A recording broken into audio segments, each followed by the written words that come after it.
and I'd like to welcome everyone to the TMFD Dental Academy webinar series. This is our second series of the fall series. Our first one last week or a week and a half ago was with Dr. Leslie David and hosted by Dr. Murray Garland. It was well attended and a very interesting webinar. Even for a non-dentist, you could tell that Dr. David was very passionate about the work that she does, and it came across really well. Hopefully our speaker will have the same level of passion. I have no doubt that he will. Just a quick little intro. I am Steve Farinato from TMFD Financial. I am one of the founding members, and happy to be with you tonight and hosting the event. I think this is a very, very interesting topic, and one I hear many, many times. I get questions almost every week as to, Steve, can you take a look at this valuation for me? Steve, do you think this is overpriced? Steve, what do you think will happen with interest rates? Steve, what do interest rates mean to the price of the practice? Steve, what can I get you for lunch? But there's many, many questions, but I will hand it over. Just before I hand it over briefly to Bill, I'm going to get my colleague Aaron to come on screen, or just provide a little bit of housekeeping in terms of some of the CE credits and questions, and how to answer some of the poll questions. Perfect. Thank you. So for those unfamiliar with Zoom webinars, if you have any questions for Bill or Steve, please utilize the Q&A button found at the bottom of the screen or your device, and we will answer all of the questions at the very end. There is also a chat button which allows you to communicate with anybody else in this webinar. In regards to the PACE or CE credits, these will be sent out within the next 2 weeks. And throughout the presentation, there will be some polls. If you can just answer them, we'll give you a couple seconds, 30 seconds or so to answer it. Just hit submit, and we can all see the results together. That's all on my side. Back to you, Steve. Okay, excellent. And just a reminder, this webinar series is available for CE credits. We are PACE accredited, so you have to attend the full session, answer some of the questions, and the CE certificates will be available, I think, in a few weeks. As for our presenter tonight and what they didn't teach you in dental school about buying or selling practices, Bill Henderson. I've known Bill even before Bill was part of the Henry Schein Tier 3 group in the financial services business. We've gone back almost 25 years or so, and Bill has taken a couple of forms and changes in his career, which is fantastic. You were what, 3 or 4 years old when we started working together? Yes, thank you, Bill. Thank you, Bill. Yeah. The gray hair just started last week. Right. But you know what? I think you'll find the presentation very enlightening. I went through the presentation myself. I think it's from an accountant's perspective, as most of you know, I am a CA. So I like a numbers-based valuation, and I think Tier 3, I always say Tier 3, but Henry Schein Tier 3 does a great job. So I'll leave it to Bill to move on. I think we're scheduled to do about an hour and a half, but you know what? I think it'll be fully entertaining. So take it away, Bill. Enjoy. Thank you very much. So welcome, everybody. I'm going to begin by getting to know a little bit about you before I share a little bit about me, because it always helps me put my comments in context as we're working through. So if I can get my slide to advance, here's your first poll question. So that poll will go up in front of you, and if you can just indicate whether you're here because you're interested in buying a practice, that's A. B is you already own a practice and are 10 or more years away from selling. C is you own at least one practice and want to buy more. There are at least a few of you out there, I'm sure. D is, yeah, probably going to be selling what you own in the next 10 years. And then E is, hey, that doesn't describe me. I just wandered in here by accident. Oh, I love it. We got 20% who are here by accident. Okay, that's probably good enough, Aaron. We can end the poll and share the results.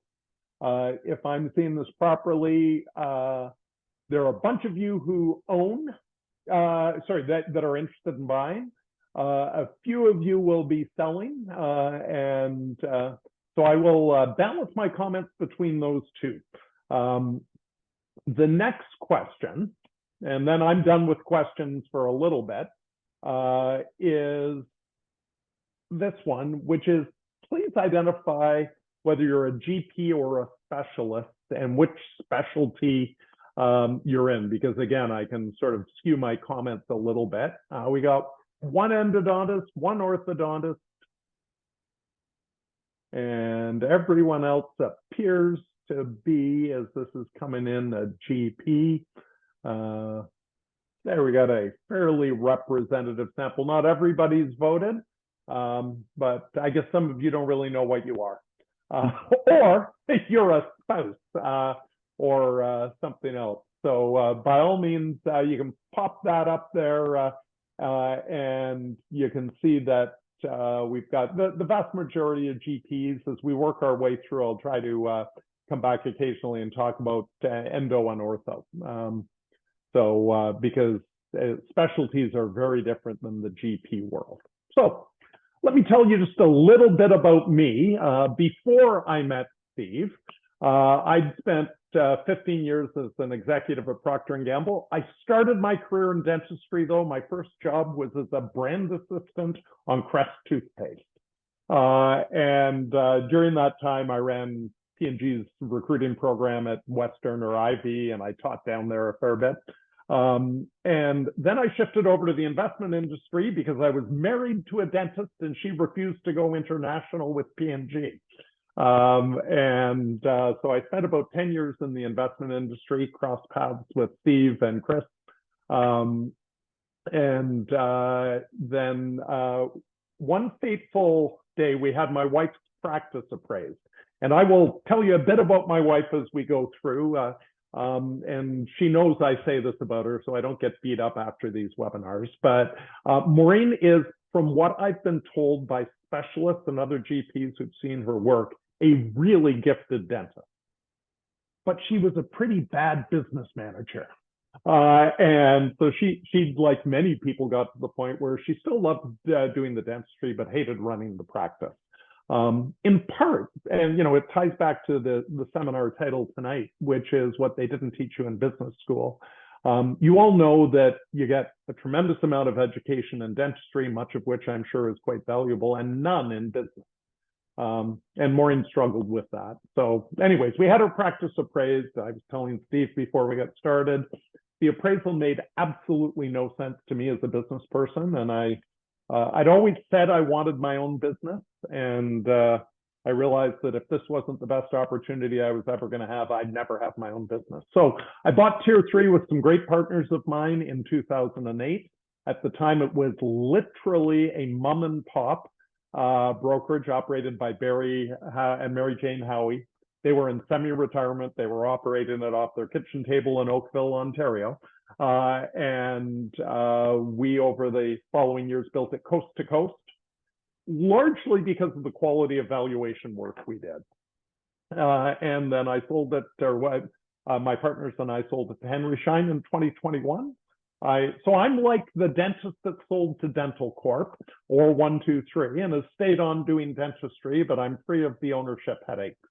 The good news is I didn't have to give Henry Schein an earnings guarantee. We'll come back to that later. Okay, so that's me. But this is really what I like to do. What I like to do is help people achieve more than they otherwise would have been able to achieve in their retirement. And when we start working with dentists far enough in advance, and I'm going to go through a bunch of these tips tonight, there's a lot that you can do to meaningfully change what your practice will sell for. And I'm going to briefly touch on what Steve and Chris do for a living. There's a lot you can do to put more money in your pocket and less money in the pocket of the various people we pay taxes to. The other thing, and having watched my wife do this and having done it for hundreds of dentists now, it's not just about, for most of you, the money.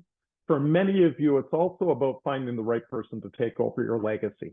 And the reality is, the more attractive you can make your practice, not only the more valuable it will be, but it will also appeal to a wider range of people, increasing the chance you can sell to the kind of person you want to sell to. So this is what they didn't teach you in dental school that I'm going to try to make some progress on tonight. There's not a thing I'm going to talk about that man, the other man on your screen, Steve Farinato or Chris Malloy, who I think is in our audience, can't also teach you, but we're going to cover a bunch of this tonight. I'm going to talk about how to value a practice. I'm going to talk about how we deal with the challenges we're facing today. And I don't need to tell you the challenges we've been facing, frankly, since the beginning of the pandemic, have made running a practice dramatically more challenging than it used to be. We're going to talk a bit about how to build the value of your practice, as long as you've got a bit of time to do so. And then I want to wrap by talking about whether I'm your friend or not your friend when we actually are talking about a specific practice. So I want to give you some insight into how the brokerage world works. So to begin with the value question, and here's another poll. What I'd like to get your take on what you currently think is the most important factor in determining the value of a dental practice. So as the poll goes up there, is it the value of the assets, the equipment, the leasehold improvements and goodwill? Is it the revenue? People often talk about, practice sells for 135% of revenue. Is it earnings and income looking backwards, or is it future revenue or future earnings? And the answers are coming in fast and furious here. And there are a lot of people who aren't prepared to commit one way or other. Don't worry, we don't see who made each comment. Big Brother's not watching, Bill. That's right. That's it, exactly. That's kind of slowed down in terms of people. We'll let we got over 50 people here, but we'll go with the 25 or so we've got. And so if we can put that poll result up, I want to congratulate everyone on the call, because if I had done this 5 years ago, most of you would have said the value of the asset.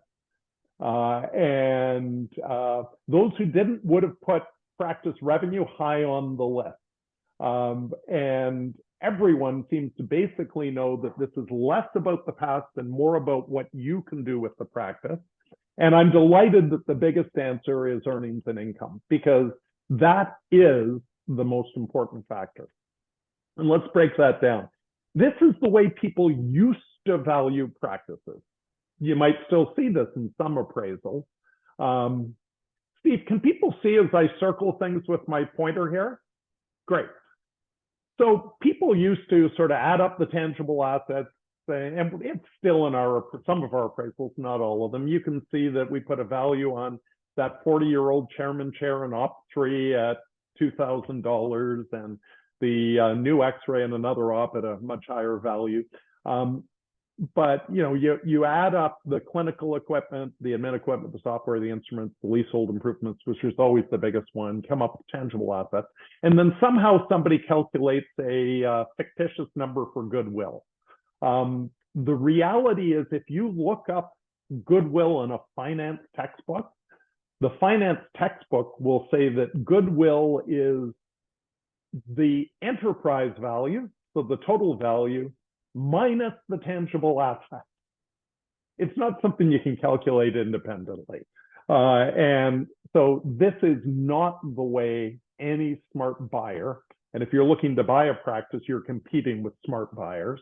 And if you're looking to sell a practice, you want to appeal to smart buyers. This isn't the way anybody's valuing a practice anymore. Many of you will have heard this term EBITDA or EBITDA. It gets pronounced multiple ways. I think I change how I pronounce it every time I do. And some of you will know what it is. This has been a huge change, again, largely driven by the DSOs, the dental corps and 123s of the world, because they've talked to many of you about your EBITDA, I suspect. But for those of you who don't know, EBITDA is an acronym for earnings before interest, taxes, depreciation, and amortization. That's still a whole lot of accounting buzzwords. So really, it's the cash coming out of your business before taxes and before any loan repayment. It is the basis of practice values, and it's a more detailed calculation than I'm about to show you. But I'm going to walk you through an example so you've got a good sense of it. So if you've got a good accountant, and given many of the people on this call are already working with TMFD, you've got a good accountant. You're paying them, amongst other things, to minimize your taxes. And so most of you, well, all of you working with TMFD and most of you working with any accountant will get something that looks kind of like what's on your screen now as part of your annual financial statement, an income statement. It won't break out hygiene, dental, and lab normally. We have to do that for practice valuation standpoint. But you know, this is a pretty typical $1 million practice that I'm going to use as an example throughout the evening. So this person's paying their staff an exactly average 27%.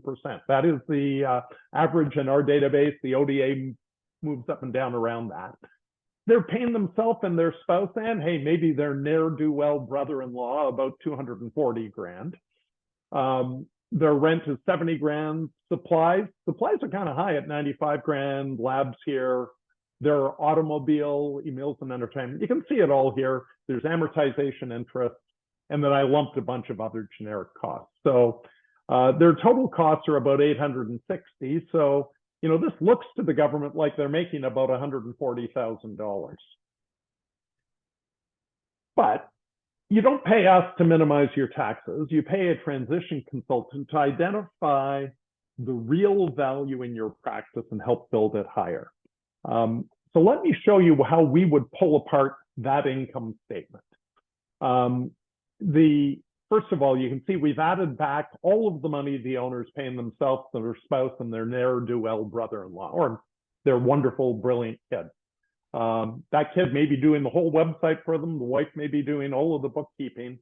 But generally, if a buyer isn't going to need that person to sustain the $1 million revenue, we take that right out. In this case, there were some accounting mix-ups with the bookkeeper, not the accountant's thief, and a $5,000 home theater system somehow got attributed to the practice. So that gets added back. A car, I'm sure the car was used legitimately to drive to and from the lab and to visit patients at an old age home and to do some house calls.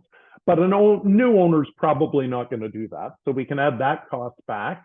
Meals and entertainments, which I'm sure were with referral sources and patients, aren't a necessary cost of operating the business.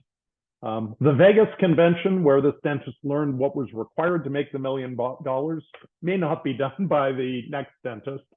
So obviously, we're adding back things here that end up in there to save taxes.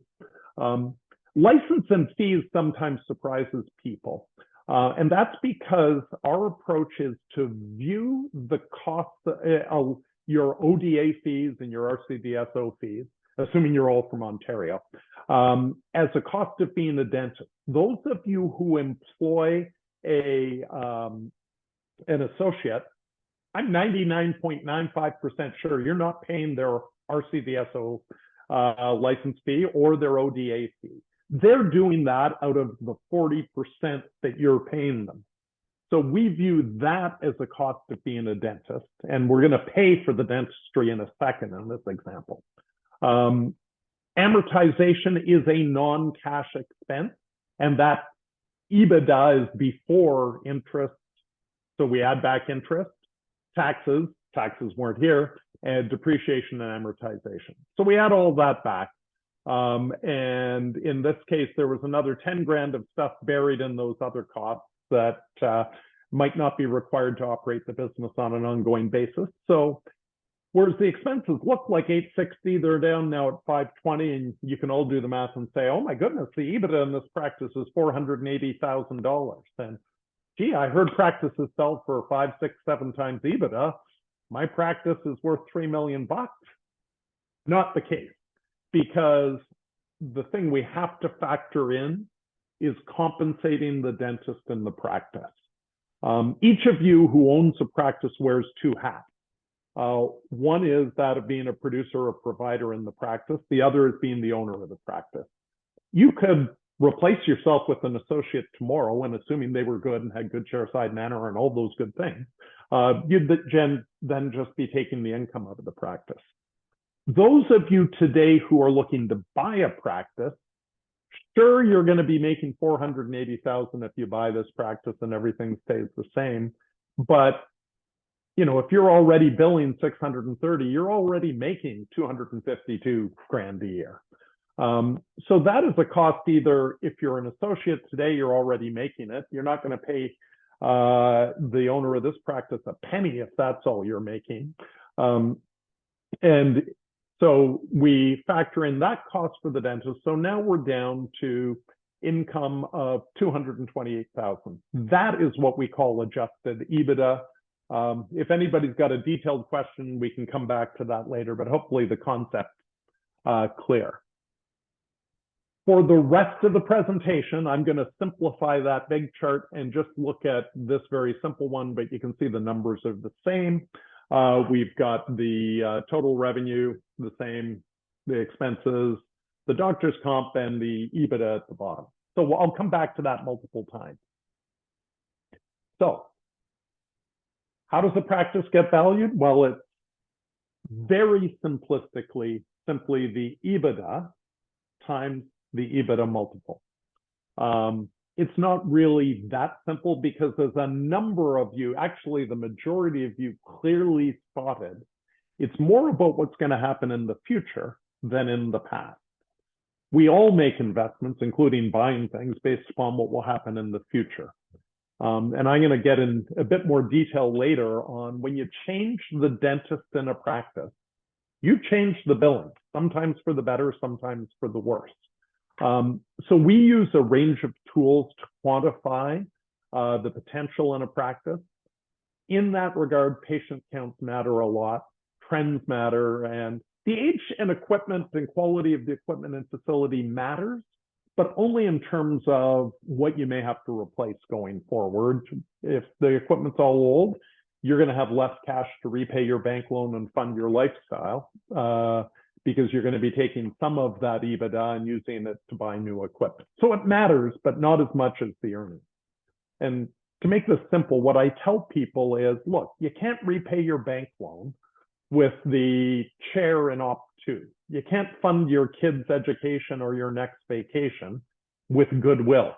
The bank won't accept those as currency. You can only do it with earnings. That's why earnings matter so much. So very simply, this was a case, Dr. Pat Sample's practice was making 223 grand a year in terms of adjusted EBITDA. A 6x multiple, if Dr. Pat Sample has a good practice that there'll be good demand for, 6x multiples make sense even in today's market. So this practice says our starting point is worth $1.4 million. Here's the key though. Other than terms of sale, and by that I'm really thinking if you choose to sell to a DSO and are prepared to guarantee earnings and make a 5-year commitment, you can impact the earnings multiple, because in a second I'll show you they will pay more. But it's because you're reducing risk by guaranteeing earnings and giving them a time commitment. Other than that, you don't impact the earnings multiple your practice will sell at. What you do impact is the earnings. And that's where the majority of our focus will be tonight, because that's the key thing for you all to be aware of and thinking of. Now, I began with the mystery of EBITDA. From this point forward, I want you to think about the power of what I've just told you. Because if your practice is valued based upon, I'll go back here and cement the concept before I show you numbers that will distract you. If your practice is based on a multiple of earnings, think about that for a second. Every dollar you save or every extra dollar you make produces a 6-fold increase in the value of your practice. So small changes in earnings can have huge leverage in the value of your practice. So let me show you one simple example that I'll return to in a bit. This shows what happens to Dr. Pat Sample if they simply build their hygiene program 15%. So they go from 300,000 to 345. Total revenue is up 45 grand. Hey, there's going to be more costs for hygienists, so we factored that in. Supply costs are going to go up a bit. And the doctor's comp won't change because it's the hygienist doing the work. But look what's happened to our EBITDA. It's gone up $32,000. Sorry, not 32, 22. Because I was about to say you can all do the math and multiply that by 6. And I did it in my head, thank God. So it's up 22 grand, which is rounding up $130,000 increase in practice value. So that's the concept to keep in mind. Relatively small changes in terms of how you operate your practice can yield very big differences in what you will sell for. So let's talk about earnings multiples for a second, because not everyone's going to pay you 6 times earnings. And I want to take a step back in history to 2021 for a second. Back in 2021, and frankly, the start of 2022, if you were talking to one of the big DSOs, Dental Corp or 123 Dentist, you could get yourself between 8 to 12 times your EBITDA. Now, you did have to provide some level of commitment to them in terms of staying on in the practice. You probably were providing some level of earnings guarantee. And for the most part, those deals included either you continuing to own 20% of your practice for 5 years, or you got some money in company stock that you may or may not have been able to sell right away. Generally, you weren't able to sell all of it right away. So, with those things that offset risk in a very frothy DSO market, you could get 8 to 10 times multiple. Private buyers were paying 6.5 to 7, sometimes 7.5 for good practices. Obviously, if a practice has some real problems, and I'm going to come back later and flag some of those, it might be lower if you had a small declining practice in a rural area with a problem with the lease. You might be lucky to get 4.5 times. But generally, sort of challenging practices were still in the 4.5 to 6 times range. Steve, would you agree that's kind of roughly where your customers were buying, or your clients were buying things? Yeah, no, they were in around there, Bill. I mean, anywhere from 6 to sometimes, you know what, when in 2021, 2022, when interest rates were a little bit lower, you were getting sometimes up to 8 times because the numbers made sense. You were able to pay back the loans with the cash flow. But as we'll come to see, with interest rates going up higher, and you'll address it, it changes. Yeah, sure. Exactly. So this is where we're at now. And it's a pretty stark change for 2 of the 3. The big DSOs are definitely down to 7 to 8 times now. They've also pulled back significantly on the degree to which they're chasing certain practices. A private buyer with a challenging practice, we're struggling to get some ones that have real challenges sold at 3.5, and ones with fewer, it's not surprising if they're 5.5. The interesting thing is, for good practices, they haven't been hit as much. And that's because we really still are in a seller's market. While the terms of the sale are a bit different, the reality is when we've got a good practice for sale without obvious warts and blemishes, we're still getting 10 to 15 offers. Maybe not the 20 to 30 we used to, but we're still getting 10 to 15. It's still very, very competitive. And what's happening is some people are saying, hey, I really want that practice. And yeah, the model paid me 40%, but that model was paying me 250 grand and I'm living just fine on 200 grand now. So I got 50 grand to spend on a bigger bank loan. So we've definitely seen less deterioration in multiples for really good practices that will have high demand. But overall, they're down in a meaningful way, which brings Bill, us, yeah. Thank you, Bill. I'm not sure you're going to get into it, but you had that slide that talked about a challenged practice. Maybe you want to give 1 or 2 points on why practice would be challenging practice? What one or two things do you see that would cause that multiple to drop to that level? Yeah, good question. And so yeah, let me address it now. The lease problems are number one at the top of the list.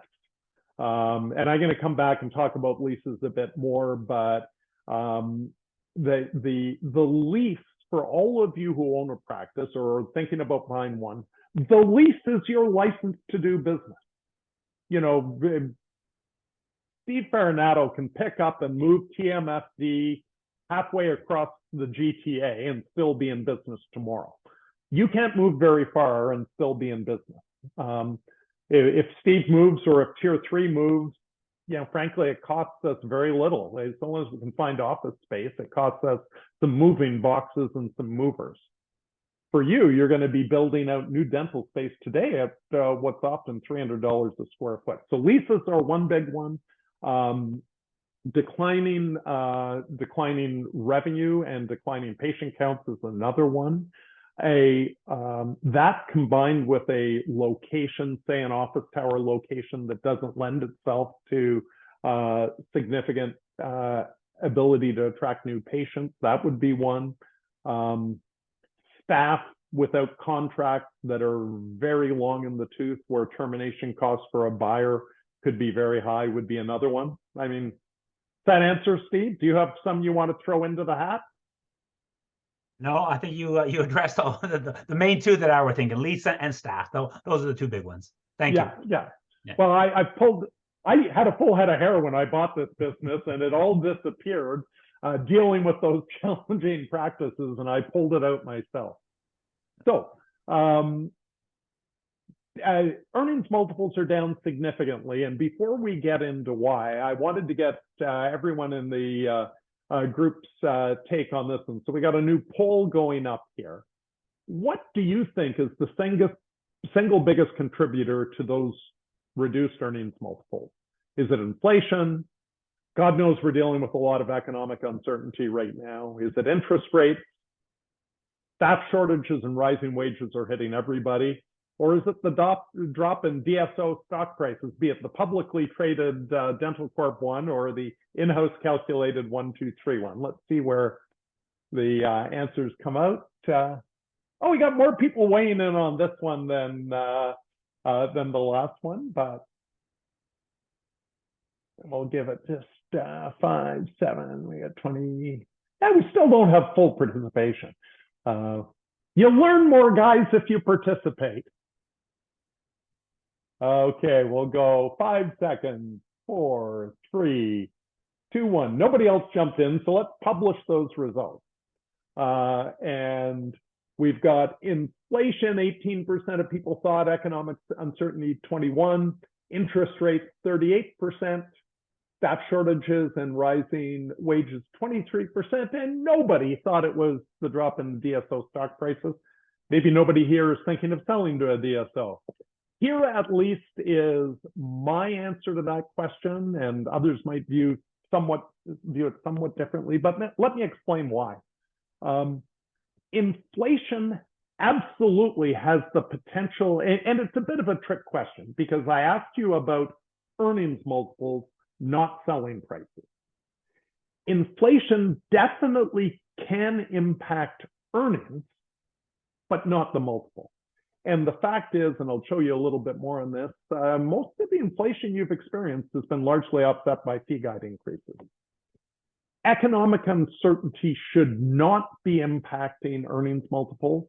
And I'm going to show you some very interesting stuff in that regard in a minute, because sure, and hey, today there was a bunch of news about further slowdowns in the Canadian economy. Thank God. About a drop in food-based inflation rates. But we'll come back talking uncertainty. Interest rates are huge.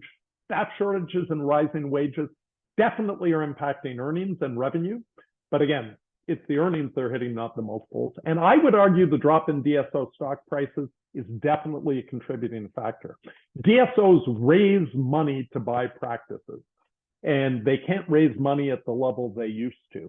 And everything they buy has to add value to their earnings at a higher level than they're paying for it. And with their stock down as low as it is, that's harder to do than it used to be. So I think that's had an impact, but nowhere near as much as inflation, because the biggest impact on their stock prices has been inflation.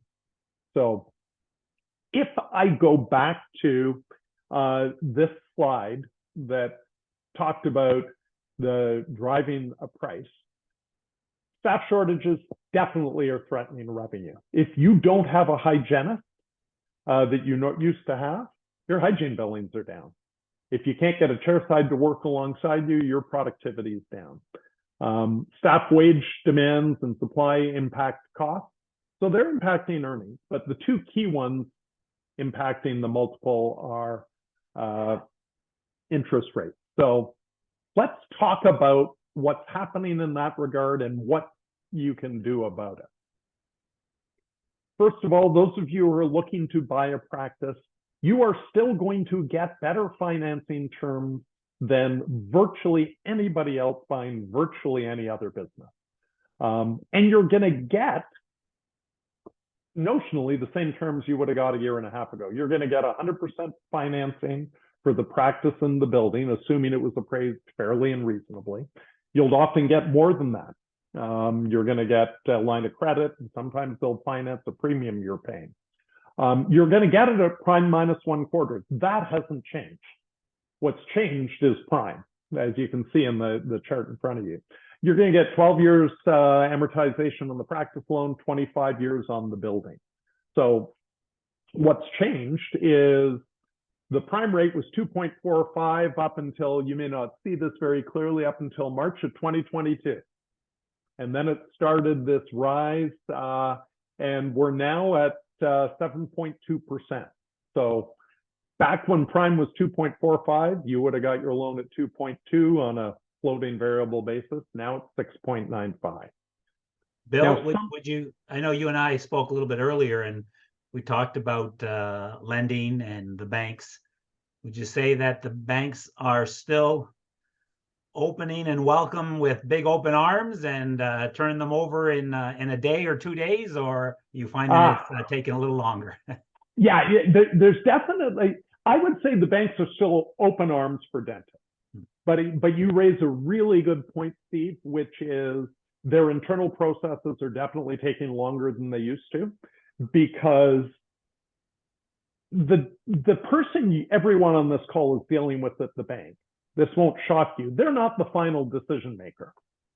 The final decision maker is somebody squirreled away in the credit department who doesn't see the sun. Doesn't see the sun, generally doesn't have a very sunny personality. And those folks get paid to not make bad loans. And they are generally really concerned right now because storm clouds on the economic horizon, well, the storm clouds we're experiencing, and the fact that as inflation goes up, it gets harder and harder for people to repay the loans. I'm going to show you a few additional things in a second that are why eventually the person you're dealing with can usually talk some sense into the credit person. But it's, Steve, you're 100% right. It's definitely taking longer than it used to. And we're seeing real variations from banker to banker within a bank and bank to bank from week to week. So the only thing I will add, Bill, and you'll probably echo the sentiments, is that if you are looking to purchase, make sure you are when dealing with the banks, and the banks are all offering, they have corporate lenders, deal with a healthcare professional. Make sure that you're in the specialized area at the bank and you're dealing with someone that knows the healthcare industry, especially the dental industry. Just going to a bank and going across from the local teller or the corporate lender, it's a whole different ballgame because they're not in the same frame of mindset, and it's not 100% of the practice purchase, and you know it's different. So make sure you deal with a healthcare professional. See, you're, as you know, I could not agree more. The reality is dentists get much better terms than virtually any other clients, and the branch may not even know that. So when you're talking to somebody at a bank, say, are you part of your bank's healthcare professionals team? And if they're not, say, could you introduce me to one of those people, please? because they can make things happen for you that others can't. And frankly, what I'm telling everyone now is, given the situation we're in, talk to two banks. You may have a favorite, one that you want to work with, but it never hurts to get a second opinion. Generally, you're going to get the same from all of them, but that doesn't hurt. Now, people will say, oh yeah, but interest rates, when you view them in a long-term context, aren't that high right now. And they're not. I'm a bit older than Steve, and while I don't remember going through the 20 to 25% interest rate, I can tell you that we were somewhere in here when I graduated from university, and we're not even back at those levels yet. But the fact that we're not high in a historical context doesn't help, because this shows you the real impact of the increase in interest rates. And let me explain this chart to you, because it's a little confusing, but I wanted you to see the numbers to make the point. Back in January of 2022, if you were buying Dr. Pat Sample's practice for $1 million, the prime rate was at 2.45. And by the way, if I'm looking over here, it's not because there's something going on. That's where the presentation is on my screen. The borrowing cost, though, remember, you get your money at prime minus a quarter, is 2.2. But nobody, a year and a half ago, Steve, were you telling your clients interest rates are going to stay at 2.2% forever? Yes. Yeah, right. No. Yeah, exactly. We all knew they were going up. So the banks were generally sensitizing or testing loans. That number of 4.5 is a number I got from one of the major dental bankers. And he said, yeah, Bill, we're testing everything out at 4.5% to make sure people can still repay their loan with cash flow at that level. So the bank's looking at it and saying, hey, if you want $1 million from us, we want to make sure that you can repay your bank loan if interest rates jump to 4.5% on a 12-year amortization. So to repay a bank loan for $1 million at 4.5% on a 12-year amortization, your loan repayment in year one would be $126,500. So if the practice had that kind of cash flow coming out after meeting the buyer's financing needs for their lifestyle, the bank would approve the loan, generally. It's a bit more complicated, but simplistically. So that same practice today, if it only has $126,500 in free cash flow to repay that bank loan, that's only going to float a bank loan at $827,000, because they're sensitizing at least at 7.25 now. One bank told me that's where they're at, but they might be going up to 7.5. So at that price, 126,000, given, look what happened to the interest payments, it's gone up by, what's that, 14 grand a year. There's 14 grand left to put against principal repayments. So you can't get as big a bank loan. The math there is a 17% drop. So, when I jump back to this slide here, that 15 to 20% drop we're seeing for challenging practices, the 20% drop we're seeing for DSOs, right in line with that. So that's why earnings multiples are down. Very simply, people can't repay their bank loan with cash flow coming out of the practice at anything above about a 6.4, 6.5% rate. But it's not all bad news, gang. Let's talk a bit about the economics of owning a dental practice, either buying one or owning it. And I'm going to get into some of those economics now. So here's a question that, frankly, I didn't know the answer to until very recently. But the Superintendent of Bankruptcies in Canada, which is an entity, publishes data about how many dental business bankruptcies there are every year. So what I'd love you to tell me is whether you think, and remember, there are 25,000 dentists, over 16,000 dental practices in Canada. Do you think we're seeing 10 to 30, 30 to 60, 60 to 100, or over 100 bankruptcies a year? And to qualify this, as somebody I was talking to, a very knowledgeable accountant about this, it wasn't Steve. He's almost as knowledgeable as Steve. And he said, yeah, Bill, but if somebody's got a group of 7 practices and goes under, it only shows up as 1 in these numbers. And he was right, I think. But okay, we've got nobody's really liking to answer this question. Come on, gang. It's only fun for me if the 61 of you out there weighed in occasionally. We'll come to your questions when we get a chance, but a few more vote here. Let's see, because you always learn more when you find, holy smokes, that's not what I was expecting. Okay, let Aaron publish those results. So what the biggest answer is none of the above. And I'd love to know what people thought, but that is actually the right answer. 31% of you thought it was 10 to 30, and some thought it was over 100.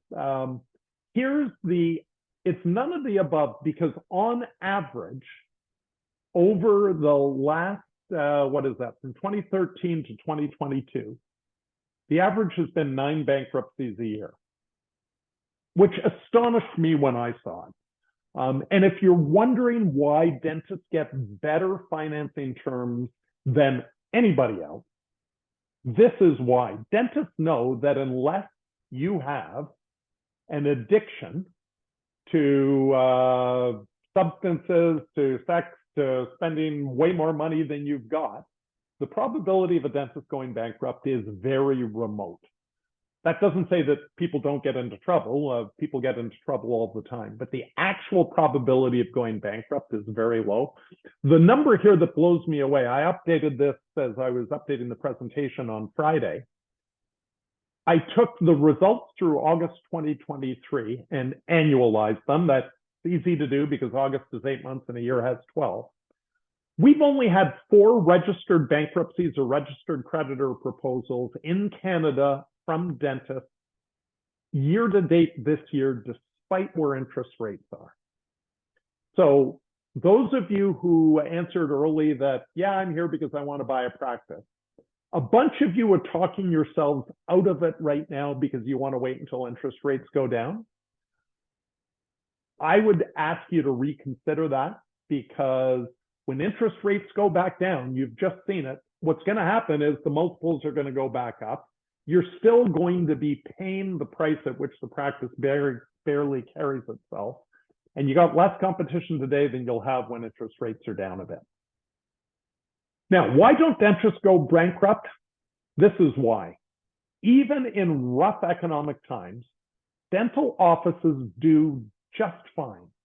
This goes back to, you may not be able to see, 1975, and it shows total dental spending in Canada, published by the Canadian Institute for Health Information, year over year up until forecasts for 2021 and 2022. The first thing you see is it is, with 2 exceptions, a steady upward trending line. And that's through some major recession. Indeed, the biggest recession in that time period was 2008-9, and you can see that, yeah, dentists were slammed to the tune of a 2% drop in revenue in 2010 and 11. If we were mapping this against, say, automobile manufacturers or virtually any other business, there would have been a dramatic drop here. The only significant drop you see on this chart is, of course, the year of COVID. And things bounced back the next year right to that old trend line, and they're even better we're even better in 2022. So if through economic challenges, and there's been multiple recessions since this data was first collected in 75, dentists do just fine.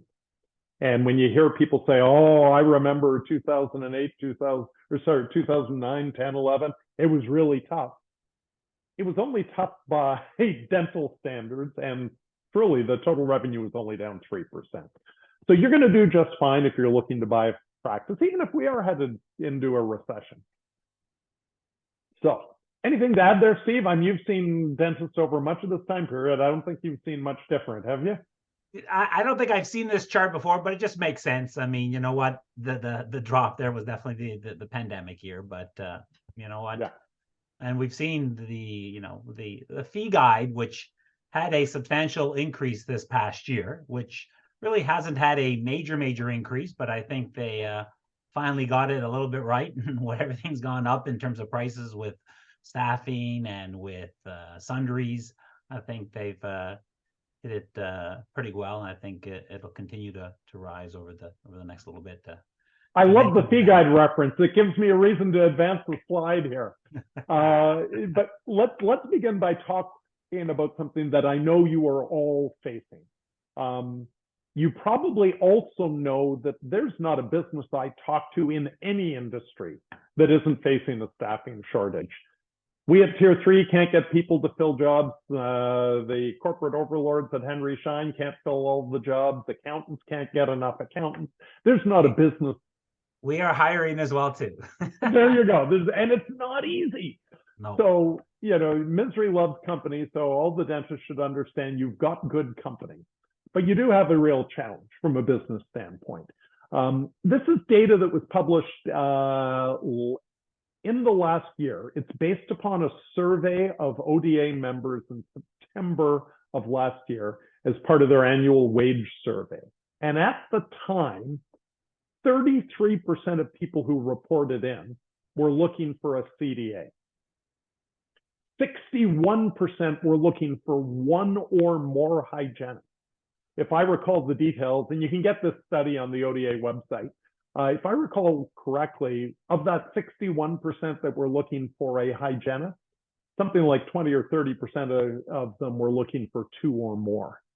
So what used to be called RK House and is now called House something Bill Henderson cannot pronounce, they're the ones who do the survey and publish this stuff. They estimated that there could be 3,300 open CDA positions and 5,500 open hygiene positions in Ontario. This is the wage data from last year. It's going to look a whole lot worse when it comes out for this year. But you can see we've seen a big jump in hygiene wages and CDA wages and reception wages. Versus 2019, they're up about 12%. They're up about 6% versus 2021. I will predict they're going to be up significantly more this year when the data comes out. But the good news is you should all hug your ODA representative. I am not always the ODA's number one fan. I have been critical of things they've done in the past, but oh my God, they've done a fantastic job, as Steve was just saying, of managing the fee guide. Like a truly exceptional job. This is the fee guide average weighted average increase. They weight across all of the procedures and their frequency. This is the increase over the last 3 years. From the pandemic year to 2021, they're up 4.6%, 4.75, 8.5. That adds up to, over the last 3 years, a 19% increase in fees. That has, so far, in our observation, offset the inflationary cost of materials and staff shortages. Steve, would you say you're seeing the same thing when doing people's finances? For the most part, they're obvious exceptions. Yes, absolutely. Those are the two biggest ones. Yeah. So don't literally hug your ODA representative. You might get charged with sexual harassment depending upon who they are. Some of them would probably like it, but they do deserve a tremendous amount of credit for how they've managed this and keeping your earnings up. DSOs are definitely retrenching. We're not going to spend a lot of time on this. Dental Corp stock, I didn't check today, but I checked on Friday. It's gone from a high of 18 to down around $6. What really happened here, and this is the key thing everyone needs to understand, those multiples that had gone crazy to the 9 to 12 times range, guys, they're not coming back. That the drop from that level down to 7 to 8 is not just due to interest rates and stock market. The reason they got up that high was two factors that won't be repeated. Dental Corp had just gone public and needed to maintain perception that they were acquiring practices at the same rate they historically had. So they had a big incentive, given quarterly reports on practice acquisitions, to keep the momentum going. And about that time, Ultima Dental and 123 Dentists started talking about merging. Now, when two businesses merge, whoever brings more assets to the table ends up with a bigger slice of the resulting pie. So they both had some incremental incentive to up their acquisition game. And either coincident with that or soon thereafter, Heartland Dental and one of the world's biggest private equity firms, KKR, who own a good chunk of Heartland, came to the table and said, hey guys, we'd like to buy you both. Everything I've heard says that deal went down somewhere between 13 to 14 times earnings.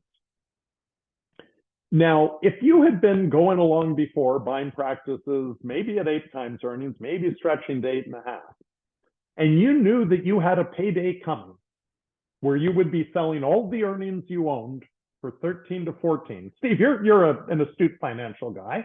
What would you be prepared to buy earnings once you were pretty confident you'd be selling them in the short term at 13 to 14 times? At a little less 13 times. Yeah. And so that's what drove it. And, while it was going on, we didn't know why, but I was saying to everyone, hey, everybody, this ain't sustainable, because one of the benefits of being part of Henry Schein is we own the biggest network of dental practice brokerages in the US. We actually do a lot of work and just acquired a business down there that only sells to DSOs. So I was able to check with my counterparts down there and saying, hey, what's the most you guys can get in a DSO sale?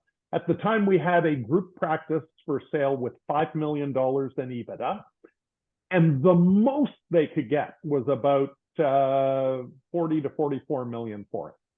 So in a market with way more DSOs than we have, where the DSO market is much more developed and it's more competitive, the most the DSO would pay was 8 to 8.5 times earnings. So if Heartland Dental, who are very active in that market, realized it was a bad business decision, spend more than 8 or 8.5 times earnings for a practice, they won't be doing that in Canada either. So those are gone. That's what drove it. So those of you who were sitting back going, hey, I'm just going to wait it out because those things will come back once interest rates go down. I think that's not the right calculus to be doing. The one thing that I'll share with the DSOs, I've seen many an offer come up, and even recently, they're not even though the multiple may be 7 to 8 times, the cash factor, which a lot of us at the end of the day, cash is king, is not as high as you'd like it to be. You are taking back, as Bill said, sometimes some shares, and you have these partner shares in some of these deals. So the cash level might be 4 to 5 times, and the remaining is share level. So you definitely have to factor that into play when you're looking at whether that 8 times seems like a sexy number, but when you factor in the commitment you need to put in, the time level, the guarantees, may not be the only thing for you to look at. Right. And I'm not here to tell you should not sell to a DSO. I'm absolutely not. I agree with DSOs all the time. For some of you, it will be the right decision. For sure. But my comment to everybody is that DSO's business is buying dental practices. Dental Corp's done it over close to 500 times now. They've looked at 3,000. They know what they're doing. They're really, really good at it. So if you're going into the lion's cage, my suggestion is bring a lion tamer with you. And that's the role we can play. So quickly here, the DSOs are all now very focused on operations. I'm a practice valuation geek, so I listen in on every Dental Corp conference call, and this is the stuff they're talking about. They're also investing very heavily in technology. So one of my key themes is if you're not, you're falling behind people who are going to be real competitors for you. So let's talk a bit. That's all sort of, okay, so if I've got a good practice, my practice value isn't down a lot, but it's down. If I've got a struggling practice, I'm way down. What can I do? Let's talk about that now. And I'm going to go over a number of areas that we look at when we do an appraisal. Not everybody does, but for those of you who are buyers out there, I'd really encourage you to dig into these kind of things when you're looking at a practice. The number one asset you're buying is patients. You all know that. There may be one firm out there who's not even publishing patient counts that they've independently determined. And unless one of the people out there has changed, nobody's giving you this detail, which is the reason why owners might want to talk to us after this presentation. But it's what you buyers should go looking for. Every practice we look at patient counts over the last 3 years because trends matter. We look at how many total patients, how many hygiene patients, because hygiene patients are obviously more valuable, and how many new. This practice, it's a nice stable practice. This would be very different if it was trending upwards strongly or downwards. They've done a nice job building their hygiene program over the last 3 years. They got good new patient flow, and their total patients are staying good. This may be the most important slide I will show buyers. This shows billing per patient per year across multiple practices. If you've got an accurate patient count and you know the total billings, you can calculate this. And the range, each one of these vertical lines, the green lines, is one of the last 200 practices we've appraised. We've seen practices billing as little as just $200 per patient per year, and we've seen one doing almost $2,200 per patient per year. Let's look at two examples. Practice A, billing $625,000. They're kind of a bottom 10% practice. They've got 1,250 patients. Practice B has exactly the same number of patients, but is billing in the top 10% per patient per year. If you've read this comment on the left-hand side, which is dental revenue is more dependent on the dentist than the patients or practice, you know what's coming in the next slide, don't you? The question buyers have to ask themselves is, what will happen to revenue with a new owner? Can you duplicate the procedures the current owner is doing? All our appraisals, and I think a number of our competitors' appraisals, list billings by procedure code. Go over those in detail, and if you're not provided, ask for it. Because if they're doing a bunch of procedures you can't do and they're not sticking around as part of the deal, you may find yourself in this case of practice B. On the other hand, buying practice A might be a brilliant move, and because it's a very old conservative dentist referring out everything other than basic restorative and being very casual about diagnosis and treatment planning. So when you're looking at a practice, this is why I was so happy all of you said, not all of you, but many of you said, the future is more important than the past. And you've got to look at the practice and draw your own conclusions. I think this is one of our this is our last poll question. I've got two practices in front of you. You all know hygiene practice. The hygiene business matters a huge amount. It's very important to the value of any dental practice. Here's practice A, practice B. Let's put a new poll up and tell me which one of these two has the stronger hygiene program. You can say practice A, practice B, or for some reason you don't know which is stronger. This is absolutely where I hate not being live in front of an audience, because as the answers are coming in here, we've got 30% saying B, and I'd love to have them explain why. Let me see here. We got 23, 33. Oh, we got good response on this one. Thank you, guys. It makes it more fun. Okay, we're shutting her down in 4, 3, 2, 1. Here are the results. Predictably, 58% of you said practice A. I really want to talk to the people who said practice B. Many of you probably knew I was trying to fool you. So kudos for that. That jumps ahead to when I'm representing a buyer in a sale, I guess. The best answer, though, is C. You don't know, because you don't have enough information here. But this is the number one thing I hear people saying when judging the quality of a hygiene program. They simply look at hygiene as a percentage of the total revenue. The challenge with that as a measure is, it's not a measure of one thing, it's a measure of two things. It's a measure of hygiene billings relative to dental billings.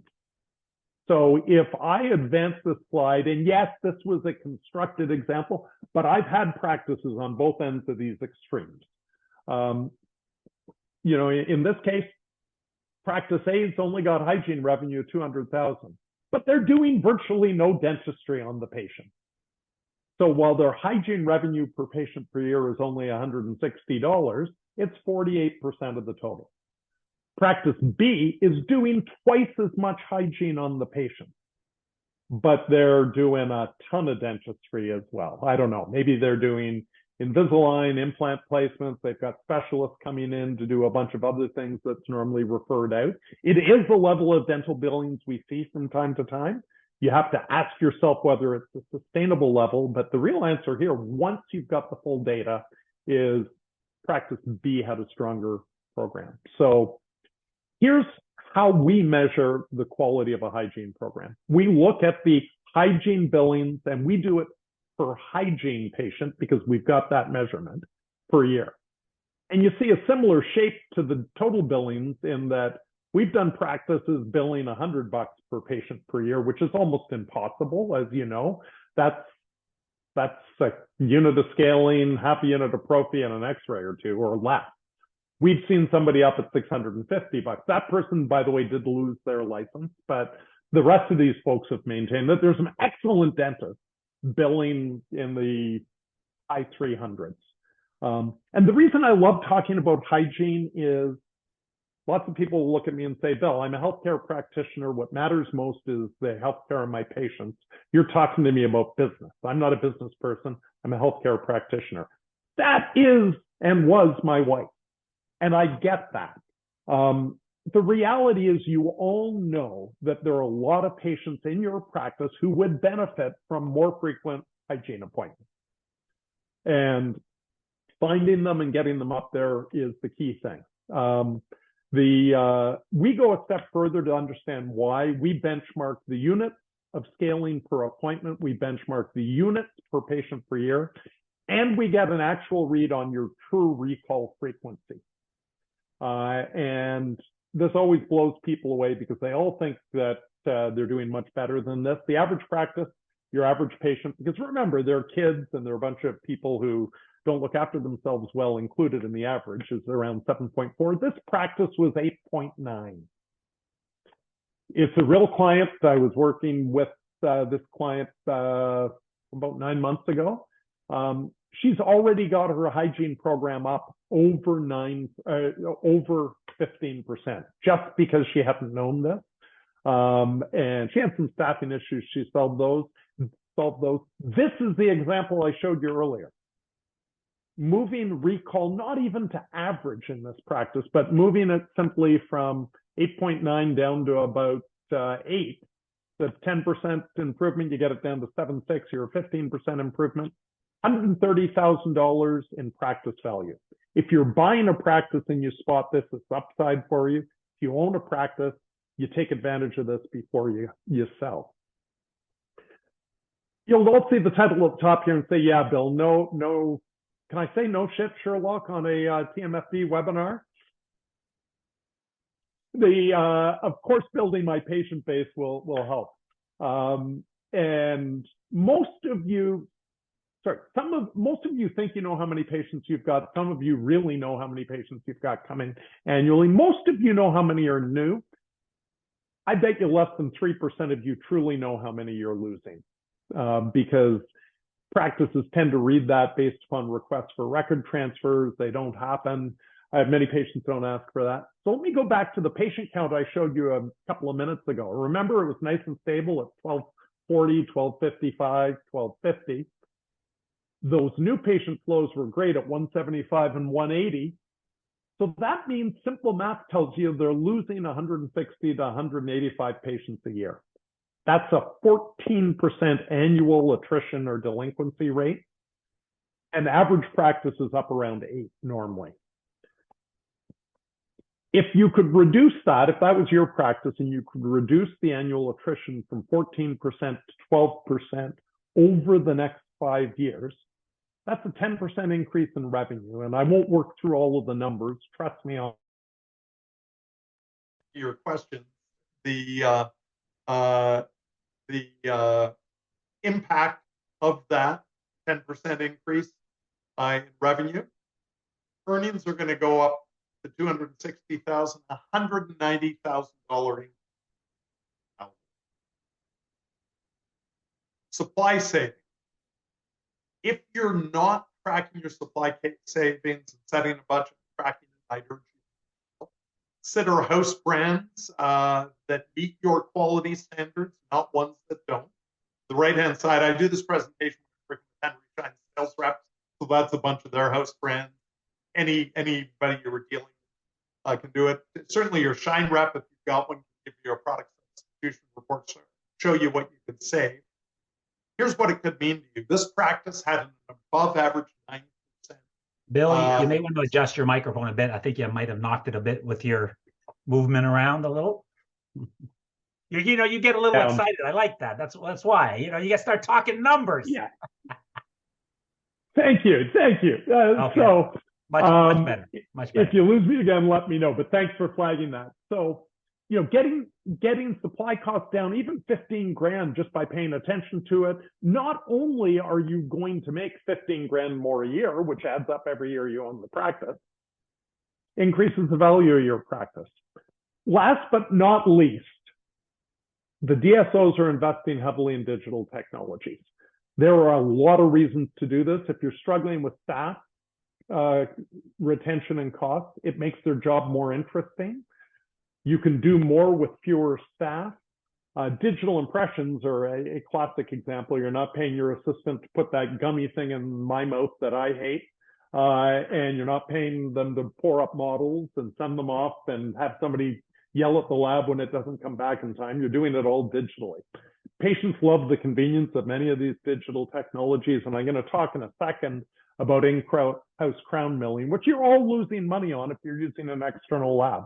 I know you're charging your patients what you pay the lab, but they're paying you with Visa and MasterCard, and you're losing whatever your Visa MasterCard rate is on that.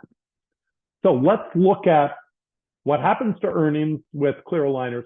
I'm going to skip the ortho slide because there's an orthodontist in the audience.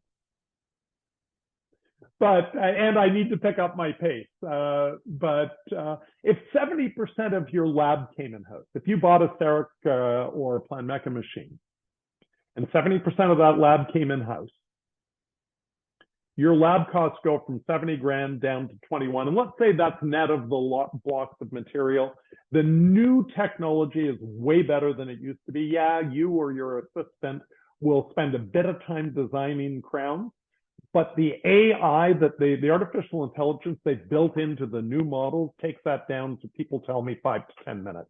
I'm not an expert on that, but let's say you net save 70% of your lab costs. That's $49,000 a year in your pocket and a $300,000 increase in your practice value or in your personal net worth today if you get hit by a bus tomorrow.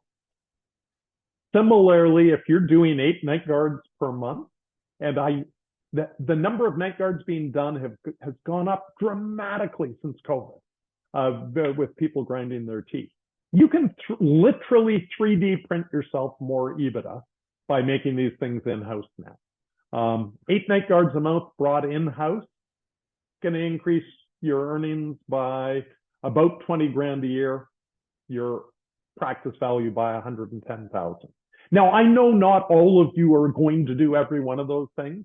Many of you will have a strongly held point of view that clear aligners done by a GP isn't right for the patient, and you're going to refer everybody to the one orthodontist on this call. He can advertise at the end of the call. But the rest of you, various people hate the idea of in-house crown milling, 3D printing, but these things can be done cumulatively, and look what happens. It could increase value.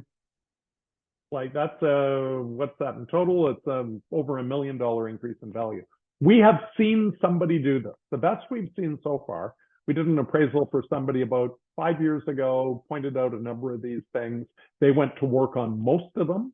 When we went back in and reappraised 3 years after that, their value had gone up $1.7 million, and they sold at that price. That's If you go back to my earlier slide, the power of EBITDA.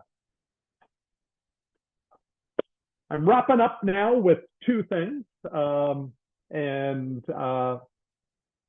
This, and Steve thankfully introduced this earlier. The contracts you use to run your business, which you sign once and stick in a drawer and maybe don't pull out for a very long time, are of absolutely critical importance to your buyer of your practice. If you're buying a practice, these are of absolutely critical importance to you operating that practice. Leases, you should have minimum of 10 years of certainty, and given the bank's going to loan your money over 12 years, you ideally want 12 to 15 years. If you've got a demolition, a renovation, or a relocation clause, you've got issues. There's something very legalese in there called assignment provisions. You may have issues. So if you're thinking of selling in the next 5 to 10 years, now's the time to get a proper lease review done, because so long as you've got one more lease renewal coming up before you sell, you've got some negotiating leverage. Because I can guarantee you, if you go to the landlord when you're selling and say, look, I'm selling my practice, the buyer wants this, can you make those changes for me? Your landlord is going to realize they stand between you and a very large sum of money, and they're going to grab a chunk of it. If you've got an associate, please, please, please make sure they've got a contract. Every year we deal with dentists who say, oh, Bill, I didn't need a contract. I'm a handshake woman, or I'm a handshake guy. I trust them. They're a friend. Every year we have somebody who turns around to the owner and says, hey, look, I helped you build this practice. I know you're selling it.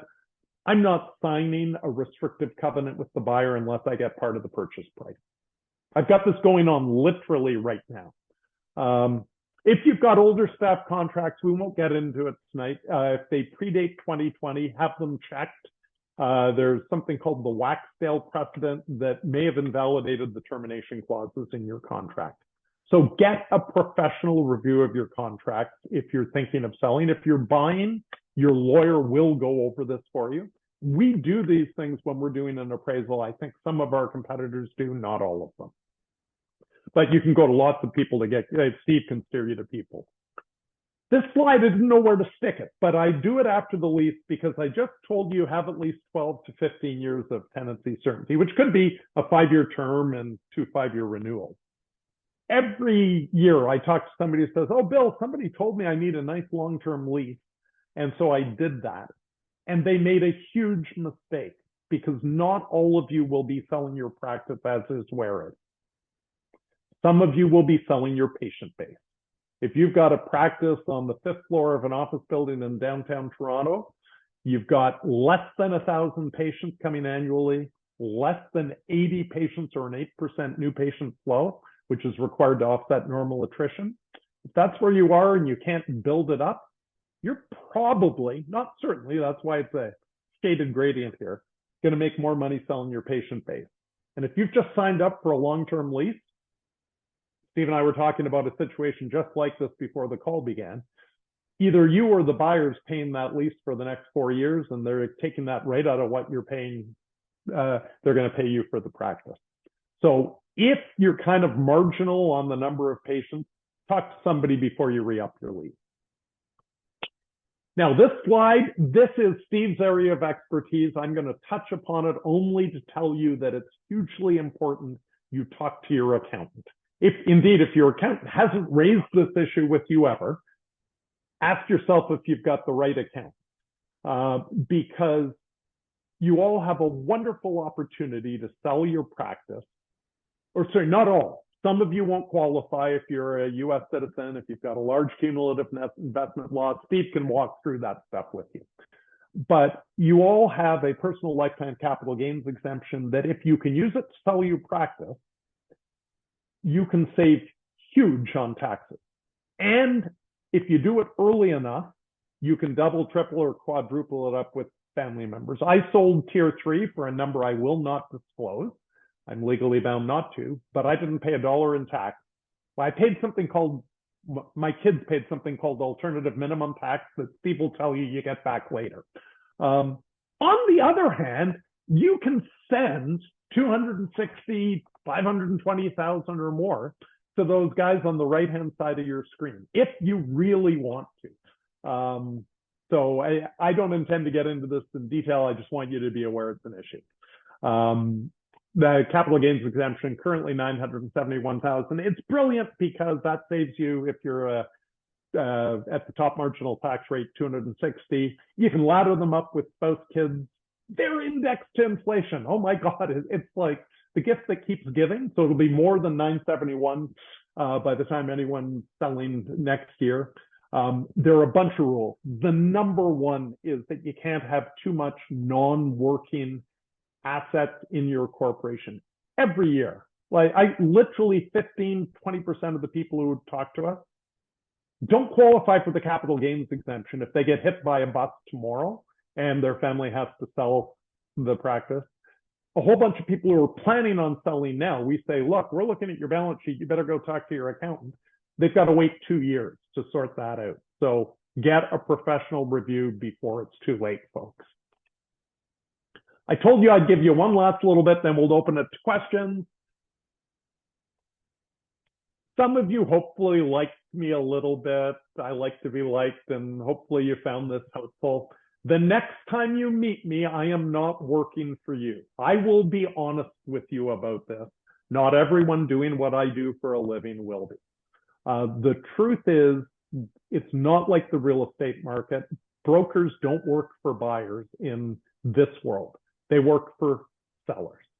And as such, we have a legal fiduciary obligation to do what's right for our client, which is the seller. Now, when dealing with the buyer, I also have a legal right to deal fairly and honestly, to exercise due care in answering your questions and providing information.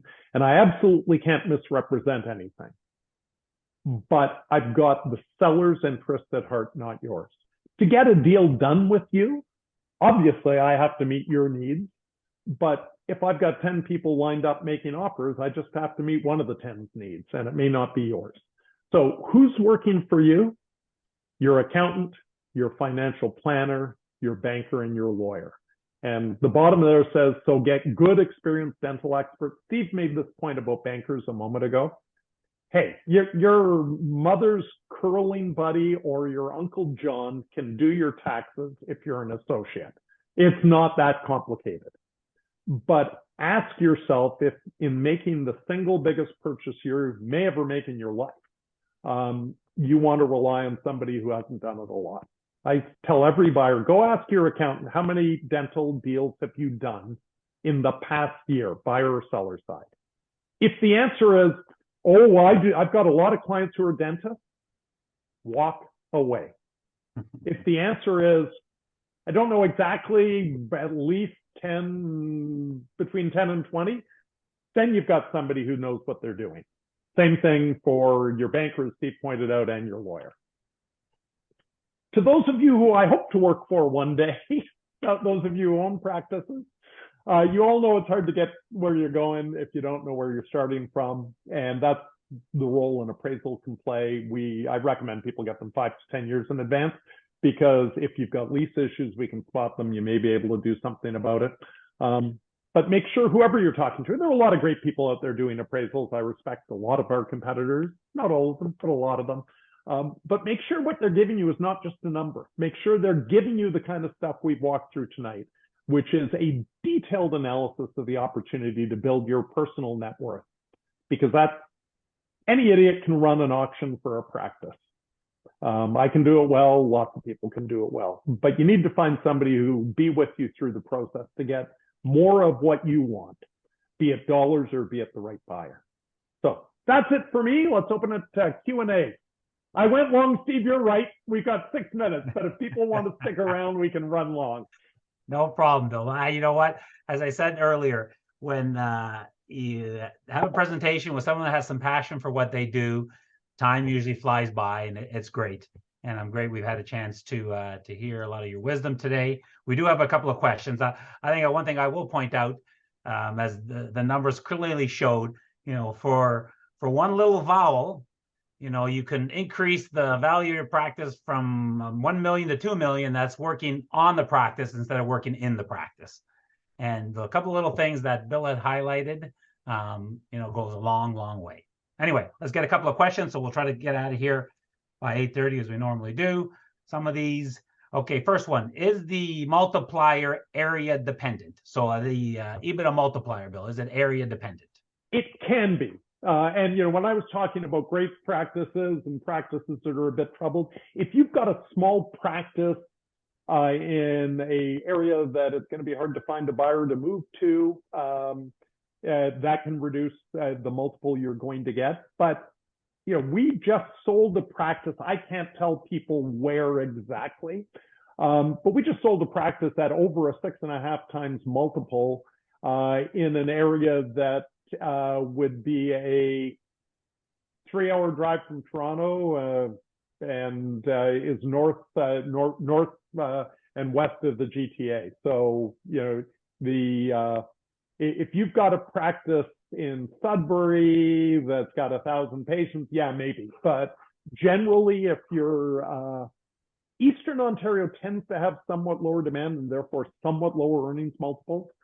We don't do as many deals at 6 and 6.5 in Ottawa as we do in Southern Ontario. So Eastern Ontario tails off a little bit. Southern Ontario, from Windsor to Niagara Falls, up to the Bruce Peninsula, up to Gravenhurst, and out to Peterborough and say Belleville, you're not really taking much of a hit. You used to, but not anymore. Yeah. I think the key with the northern practices is finding someone that's willing to go out there.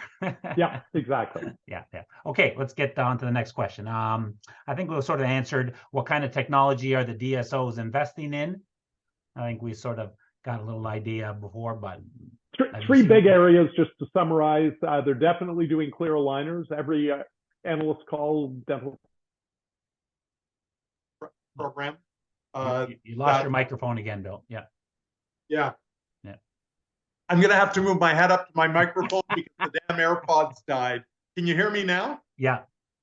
I'll quickly recharge the AirPods. They're investing very much in AI to manage recall programs. There's some technology. Those of you who use Dentrix and soon You're breaking in and out, Bill, again.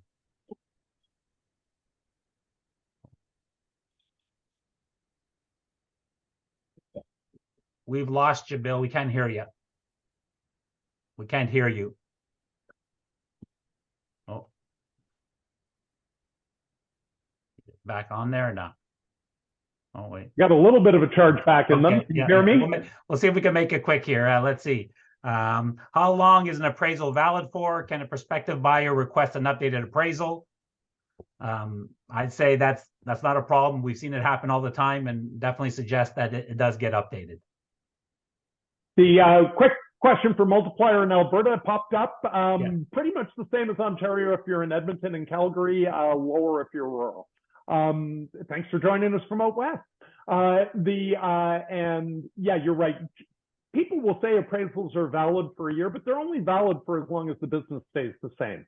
And every buyer is going to have great accountants. Well, not every buyer is going to have great accountants, but buyers' accountants are going to go through the numbers. They need to be up to date to be reasonable. I think there's one about, you talked about leases. How about if you own your own building? Does that affect the practice value? Yeah, it definitely makes your practice more attractive unless your building is an incredibly expensive house somewhere in Toronto and it's going to cost $2.5 million to get a fair price on the real estate, and your practice can't afford that kind of notional occupancy cost.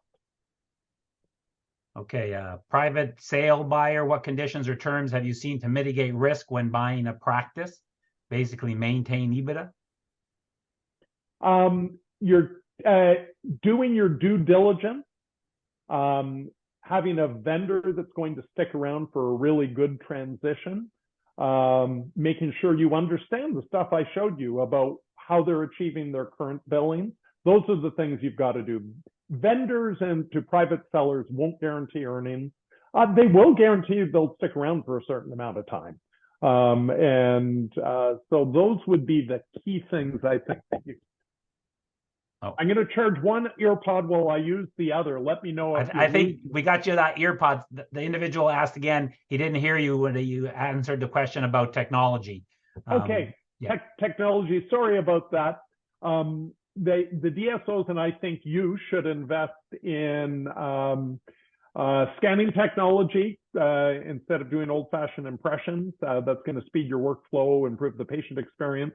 If you're open to the idea, I think you should consider clear aligners for those cases where you believe you'll get good patient results. And if you've got a lab bill over $100,000, CAD/CAM, honestly, take a serious look at it. Don't talk to people who bought a CEREC machine 10 years ago. The technology is very different. One of my best friends and one of my wife's classmates has a new CEREC machine, and he just loves it. If you message me privately, I'm sure Dennis would be prepared to talk to you about it even. Those are the big three. Quickly here. Should I get an appraisal even if I don't plan to sell the practice anytime soon? Depends on the timeline. If you're planning on selling in the next 5 to 10 years, at least get a lease review done, and we include that in the appraisals we do. The other thing is people don't always sell on the timeline they plan. Sadly, bad things happen to good people. And the benefit of knowing where you are now is, A, it will save a lot of time if something bad should happen to you. It also gives you a sense of how you may want to play out the next 5, 7, 10 years. I guarantee, every year I've got somebody who goes, holy shit, Bill, if I'd known my practice was this worth this much, I would have sold 3 years ago. And then I get other people who come to me and say, that's all it's worth? Bill, you're telling me I got to work until I'm 88. So knowing where you're starting from has some value.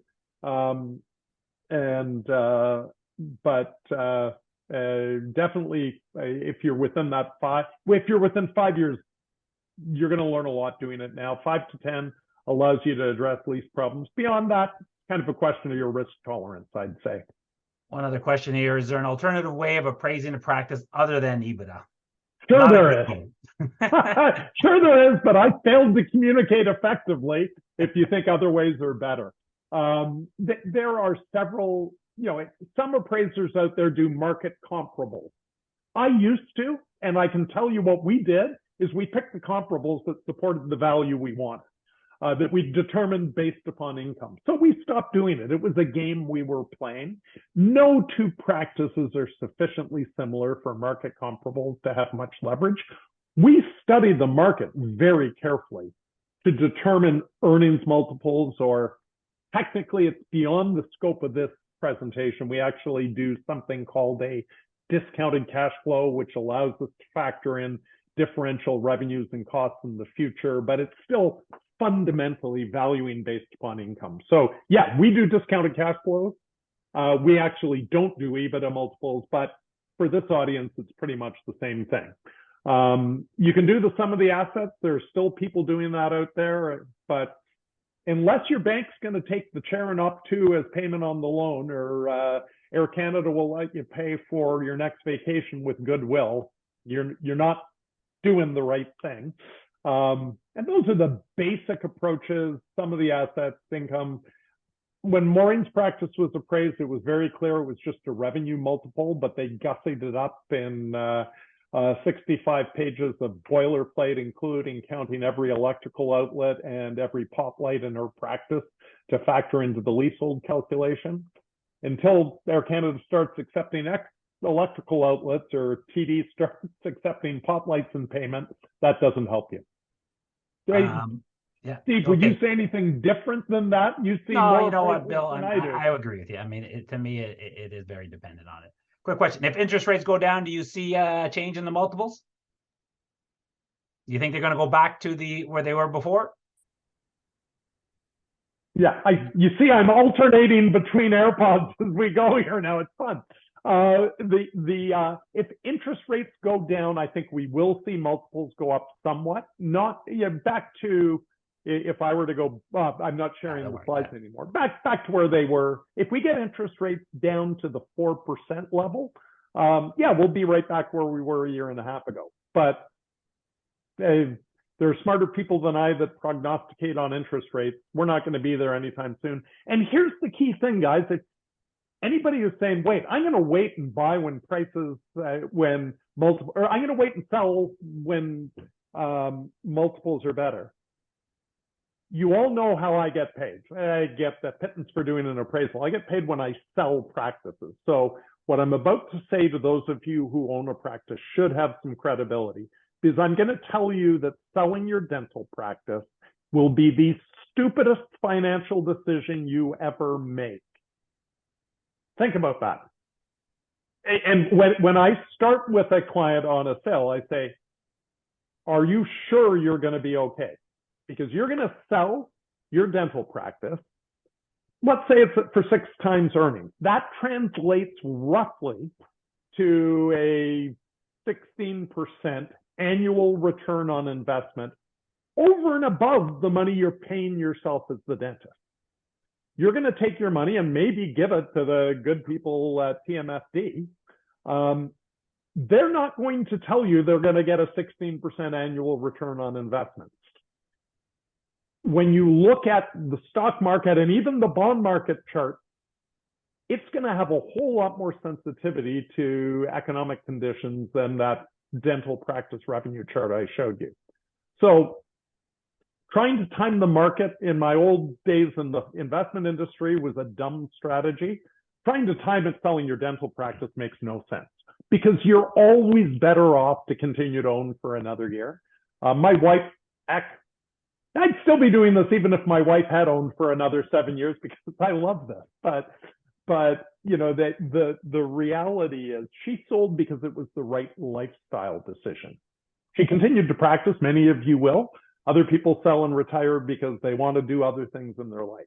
Those of you who own a practice, it's always going to be better to own for a year.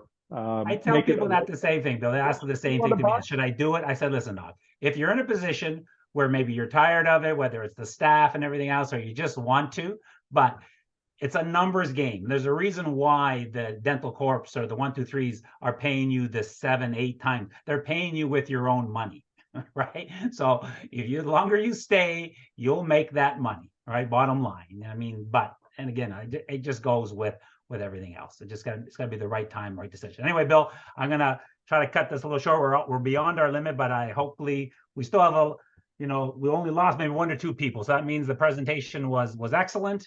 And I too found it very, very interesting. I'm glad we were able to have people ask a number of great questions. I want to mention that our next webinar series is November the 8th, and it's another financial one. It's Estate Planning 101. At TMFD, we look at both the in terms of the webinar series, both the clinical as well as financial. I think we're one of the only financial institutions that are offering both that are PACE accredited as well too. So the one after Megan O'Neill, who's the estate lawyer, I think is Lionel, and that's coming up later on in November as well too. And that's a clinical based one. So please visit our website, www.tmfd.ca. And again, visit our website. We are currently offering a complimentary practice analysis, a little bit of what you saw tonight. I will put what Bill had shown you, as well as an EBITDA multiple calculation. We too, as accountants, can calculate that as well. We're not going to get into the level of detail that a proper valuation, and we definitely always recommend a proper valuation, but we can give you that adjusted EBITDA number to give you a sense of what your practice is worth. I'd like to thank you, Bill, once again, for sharing your thoughts and spending the evening with us. Go have some dinner and enjoy. Thanks very much. Good night. If anybody has any questions, you can email me. You can find my email on the Tier 3 website. I know I'm speaking for Steve, Chris, and myself. We're always happy to answer questions you've got. You had some great ones tonight. Steve, thank you for the opportunity. And thank you. Hopefully everyone out there got a bunch of stuff out of this. I see a long time ago client told us our audio was defective. Dr. It's good to see you there. I thought you were really done with this, but he's not, clearly. And listen, the video for the session will be up on our website, I think, likely in a week or 2 weeks. There was a question about the missed some of the session, but there will be a recording available. Anyway, have a good night. We'll talk to you later. Bye-bye. Bye, all. See ya.